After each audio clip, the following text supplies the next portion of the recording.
कैसे हैं आप। आज मैं आपके लिए फिर से लेके आया हूँ ऑब्जेक्टिव टाइप क्वेश्चन, जिसमें मैं आपको बताऊँगा कि आने वाले एग्ज़ाम में किस प्रकार से क्वेश्चन पूछे जाते हैं। तो जिस प्रकार आप मेरे फ़ोन के डिस्प्ले पे देख पा रहे होंगे कि इसमें क्वेश्चन क्या क्या दिया हुआ है। चलिए शुरू करते हैं। तो सबसे पहले मैं इसमें बताना चाहूँगा ऑब्जेक्टिव टाइप क्वेश्चंस, ठीक है ना, जिसमें हमने इस बुक से लिए हुए हैं। तो पहला क्वेश्चन पर ध्यान देते हैं। पहला क्वेश्चन बोल रहा है शरीर के आंतरिक वातावरण को स्थिर बनाए रखना कहलाता है। तो ये कहलाता है होमोस्टेसिस, ठीक है। क्या कहलाता है? होमोस्टेसिस। दूसरा क्वेश्चन देखते हैं, शरीर का सबसे बड़ा अंग जो कि हमारे शरीर का लार्जेस्ट पार्ट कौन सा होता है, ऑर्गन कौन सा होता है? तो इसमें होता है त्वचा। त्वचा का उद्भव होता है, मतलब ओरिजिन कहाँ होता है, हमारे शरीर का ओरिजिन कहाँ होता है? तो एक्टोमीज़ोडर्म से होता है। किसमें? एक्टोमीज़ोडर्म से, डी नंबर, ठीक है। चौथा क्वेश्चन देखते हैं, एपिडर्मिस की मोटाई सर्वाधिक होती है। कितनी होती है हमारी एपिडर्मिस की सर्वाधिक मोटाई? तो ये हथेली, पाम व तलवों सोल में होती है, क्योंकि देखिए हमारे हाथ और तलवे जो पैर के नीचे रहते हैं वही सबसे ज़्यादा मोटे होते हैं।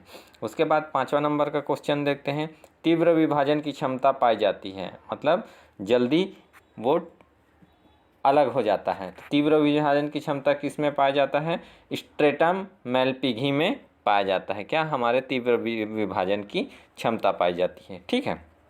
उसके बाद वर्णकी कोशिकाएं कौन सी परत में पाई जाती हैं? मतलब पिगमेंटेड सेल बोल रहा है ना। तो ये कौन सी वर्णकी कोशिकाएं कौन सी परत में पाई जाती हैं? तो इसका आंसर रहेगा सी, स्ट्रेटम जर्मिनेटम, ठीक है। उसके बाद क्वेश्चन नंबर 7 देखते हैं, जंतुओं में रंग बदलने की प्रक्रिया कहलाती है। स्वाभाविक सी बात है, इसे सब जानते हैं, मेटाक्रोसिस कहलाता है ये। उसके बाद 8वां नंबर का क्वेश्चन देखते हैं, किरेटिन है। किरेटिन क्या है? तो इसका आंसर होगा सी। किरेटिन एक प्रकार का क्या है? स्क्लेरोप्रोटीन है, स्क्लेरोप्रोटीन, ठीक है। अब देखते हैं 9वां नंबर का प्रश्न, डर्मिस का उद्भव किस जनन स्तर द्वारा होता है? ठीक है, डर्मिस का उद्भव किस जनन स्तर द्वारा होता है? तो ये मीजोडर्म के द्वारा होता है। अब देखते हैं 10वां नंबर का प्रश्न, डर्मिस अधिक मोटा होता है, किस में होता है? ग्रीवा के पश्च भाग में, हथेली, पाम में, तलवों में, उपरोक्त सभी। तो इसका आंसर आएगा डी, उपरोक्त सभी, क्योंकि हमारे डर्मिस जो लेयर रहता है वो तो हमारे नेक, गले में भी रहता है, हाथ में भी रहता है, तलवों में भी रहता है, ठीक है। अब आगे देखते हैं एपिडर्मिस, ठीक है। एपिडर्मिस की मोटाई सबसे कम होती है, किस में होती है? कॉर्निया, जो हमारे कॉर्निया रहते हैं आँख में, वहाँ एपिडर्मिस की मोटाई सबसे कम होती है। 12वां नंबर का क्वेश्चन देखते हैं, डर्मिस एपिडर्मिस की तुलना में, ठीक है ना, 3 से 4 गुना होता है, ठीक है। इसका आंसर क्या रहेगा? 3 से 4 गुना होता है। डर्मिस और एपिडर्मिस एक दूसरे की तुलना में 3 से 4 गुना होते हैं। उसके बाद 13वां नंबर का प्रश्न देखते हैं, कई देशों के व्यक्ति काले होते हैं, क्यों? काले होने का कारण क्या है? कि इसमें मेलेनिन की अधिकता पाई जाती है, इसमें MSH का अतिस्रावण होता है, और इनमें मेलेनिन अति गहरा होता है। तो इसका मेन तो अपन अधिकतर पढ़ें कि मेलेनिन के कारण पाया जाता है, लेकिन इसका आंसर उपरोक्त सभी होगा, क्योंकि आप देखना वेस्ट इंडीज के व्यक्ति अधिकतर बहुत काले पाए जाते हैं, क्योंकि उनमें से ये सब चीज़ अति स्रावन होता है, ठीक है। मेलेनिन अधिक गहरा होता है, जिसके कारण वो काले होते हैं। अब देखते हैं त्वचा में सर्वाधिक संख्या में पाए जाने वाले संवेदनांग क्या है? मतलब हमारे त्वचा में सर्वाधिक ज़्यादा मात्रा में पाए जाने वाले संवेदनांग क्या है? तो इसका आंसर है पीड़ाग्राही, जो कि हमारे त्वचा में सर्वाधिक संख्या में पाए जाने वाले संवेदनांग होते हैं, ठीक है। इसका आंसर रहेगा ए, ठीक है। 15 नंबर का क्वेश्चन देखते हैं, वसीय स्तर एडिपोस लेयर के कार्य क्या है? जो हमारे वसीय स्तर रहता है जो शरीर में, एडिपोस लेयर, उसका कार्य क्या होता है? तो उसका कार्य क्या होता है? बाहरी आघातों से सुरक्षा प्रदान करना, तापरोधक, खाद्य संग्रहण और उपरोक्त सभी। तो इसका आंसर आएगा उपरोक्त सभी, क्योंकि क्या है कि जब हमारे जो एडिपोस लेयर रहता है वो हमारे ताप को भी ताप रोधन का भी काम करता है ना। खाना खाते हैं तो उसमें रोग संग्रहण का भी काम करता है। और बाहरी आघातों से, जैसे हमारे पेट के जो लेयर हो गया है ना, तो बोलते हैं ना कि आदमी का जो बुजुर्ग लोग बोलते हैं कि पेट निकला रहता है तो ज़्यादा पेट निकलना अच्छी बात नहीं है, लेकिन पेट निकला भी रहता है तो बाहरी आघात से बचाता है। अगर कोई लग वग गया तो वो उसका एडिपोस लेयर उसको बचाता है, इस प्रकार से। ठीक है, अब देखते हैं 16 नंबर का प्रश्न। मनुष्य के श्वेत में कौन सा एंजाइम पाया जाता है जो बैक्टीरिया की कोशिका भित्ति पर आक्रमण करता है? मतलब मनुष्य के स्वेट का मतलब क्या होता है? पसीना। ठीक है, तो उसमें कौन सा एंजाइम पाया जाता है जो बैक्टीरिया की कोशिका भित्ति पर आक्रमण करता है? तो इसमें लाइसोजाइम जो पाया जाता है, क्या? लाइसोजाइम पाया जाता है, जो कि इसके कोशिका भित्ति को क्या करता है? आक्रमण करता है। इसके बाद से देखते हैं 17वां नंबर का प्रश्न। ठीक है, मनुष्य में सीबेसिस ग्रंथि व श्वेत ग्रंथि के स्त्रावण द्वारा त्वचा की पीएच हो जाती है। ठीक है, तो इसका आंसर रहेगा 3 से 5। ठीक है, त्वचा का पीएच कितना हो जाता है? 3 से 5। उत्तर रहेगा पहला। इधर देखते हैं, ये हो गया।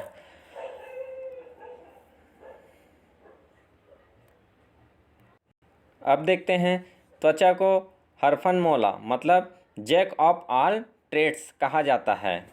क्यों कहा जाता है? क्योंकि हमारे अनेक कार्यों का संपादक करती है। शरीर क्या करती है? अनेक कार्यों का संपादक करती है, इसी कारण जैक ऑफ ट्रेड कहा जाता है। इसका आंसर होगा सी। 19वां नंबर का प्रश्न देखते हैं। मनुष्य में रोम नहीं पाए जाते हैं।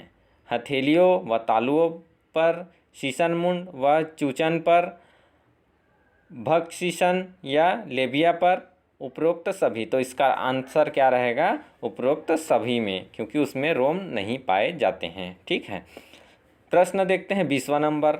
रोम पुट्टक हेयर फॉलिक्स का निर्माण होता है, किसमें होता है? स्ट्रेटम मैलपिघी में। ठीक है, उसके बाद 21 नंबर का प्रश्न देखते हैं।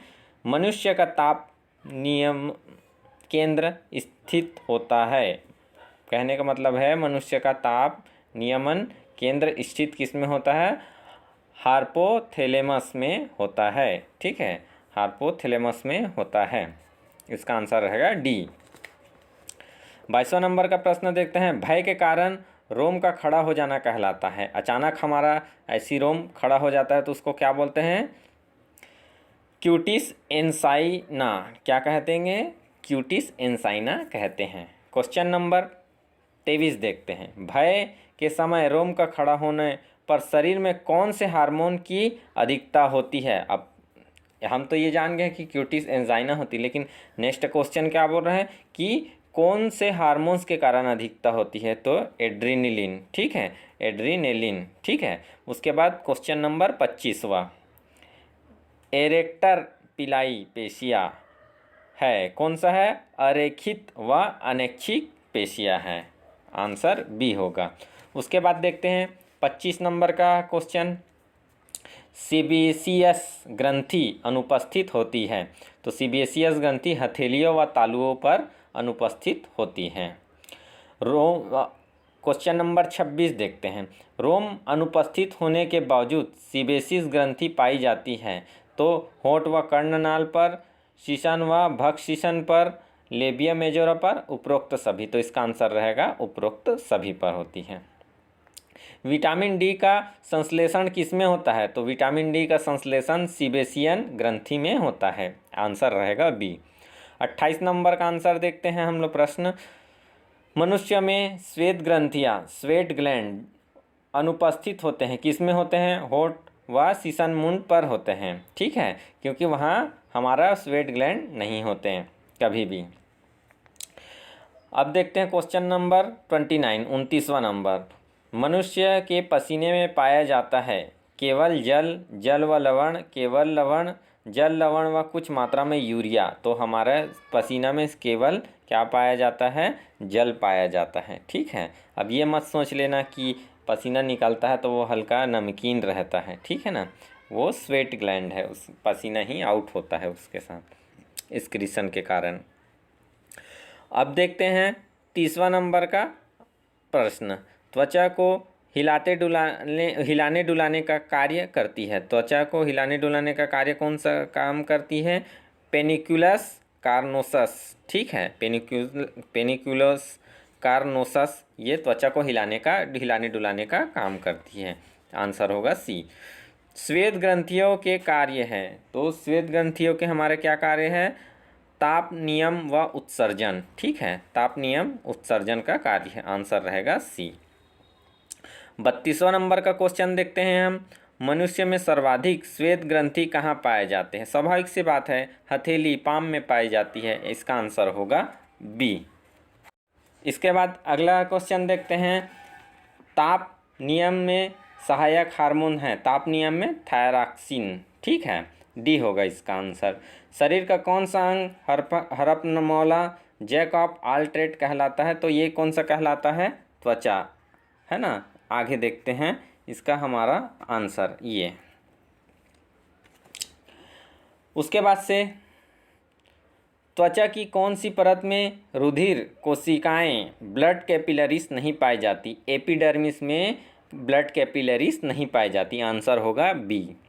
उसके बाद से देखते हैं श्वेत ग्रंथियों का प्रमुख कार्य है। तो श्वेत ग्रंथियों का प्रमुख कार्य क्या है? हमारे शरीर के ताप का नियमन करता है। ठीक है, श्वेत ग्रंथि शरीर के ताप का नियमन करता है। उसके बाद 37 नंबर का प्रश्न देखेंगे। वसा का संग्रहण किस रूप में होता है? तो वसा का संग्रहण एडिपोस टिश्यू, एडिपोस ऊतक में होता है। आंसर होगा बी। 38 नंबर का क्वेश्चन। रंजकहीनता में अनुपस्थित होता है एल्बिनिज्म। ठीक है, तो ये मेलेनिन में रंजकहीनता किस में होता है? मेलेनिन में। ये आंसर होगा ए। उसके बाद 39 स्तन ग्रंथि रूपांतरण है श्वेत ग्रंथि, स्वेट ग्लैंड हमारा क्या है? स्तन ग्रंथि का रूपांतरण है। उसके बाद 40वां नंबर का क्वेश्चन का आंसर देखते हैं। किस जंतु के दूध में लैक्टोज की प्रतिशत मात्रा अधिक होती है? ठीक है, अब देखो लैक्टोज अभी तक के आप जान रहे थे कि इसमें आपका आंसर दिया है गाय, भैंस, बकरी, मनुष्य मादा में। तो ये सबसे ज़्यादा लैक्टोज की मात्रा मनुष्य मादा में पाया जाता है। ठीक है, जो किसमें? फीमेल में होता है। आंसर होगा डी। होठों, मसूड़ों व गालों के बीच घिरा हुआ अगला संकरा भाग क्या कहलाता है? वेस्टिब्यूल, जो प्रघाण कहलाता है। प्रघाण, हिंदी में प्रघाण बोलते हैं इसको, वेस्टिब्यूल बोलते हैं। ठीक है, अब देखते हैं 42 नंबर का क्वेश्चन आंसर। कठोर तालु हेड प्लेट निर्माण होता है। कठोर तालु पेलाइन प्रीमेक्सिला व मैक्सिला अस्थि में, जो पेलेटाइन और प्रीमेक्सिला और मैक्सिला बोन में क्या होता है? ये सी नंबर का आंसर रहेगा। कठोर तालु का निर्माण होता है। अब देखते हैं 43 नंबर का क्वेश्चन।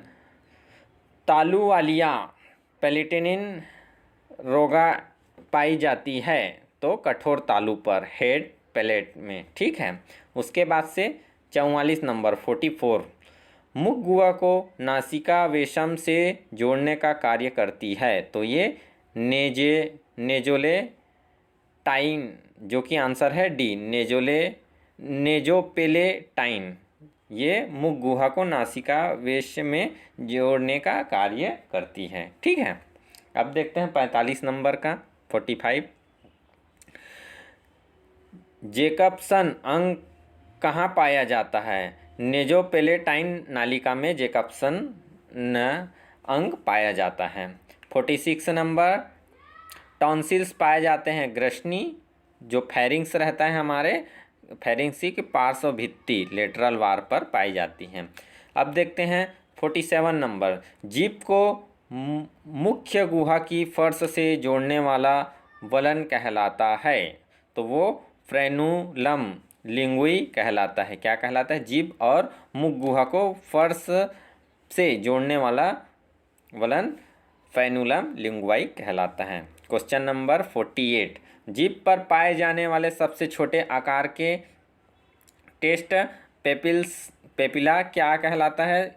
जिसको स्वाद कुर बोलते हैं, तो फिलीफार्म अंकुर। ठीक है, क्या? फिलीफार्म अंकुर कहलाता है। और हमारा लास्ट क्वेश्चन देखते हैं 49 नंबर का। जीभ पर पाए जाने वाले सबसे बड़े आकार के स्वादाकुन टेस्ट पेपिला है, तो वो क्या है? सर्कमवेलेट पेपिला। क्या है? सर्कमवेलेट पेपिला, जो हमारे जीभ पर पाए जाने वाले सबसे बड़े आकार का टेस्ट पेपिला होता है। ठीक है, तो इसी के साथ आज मेरा ये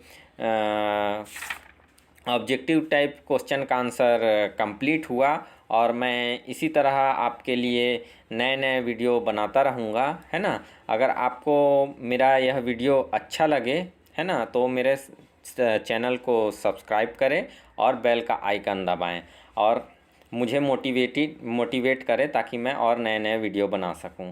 और किसी को अगर इसी क्वेश्चन से रिलेटेड और क्वेश्चन है तो कमेंट ज़रूर करें, मैं आपको उसमें ज़रूर कमेंट करूंगा। Okay, thank you.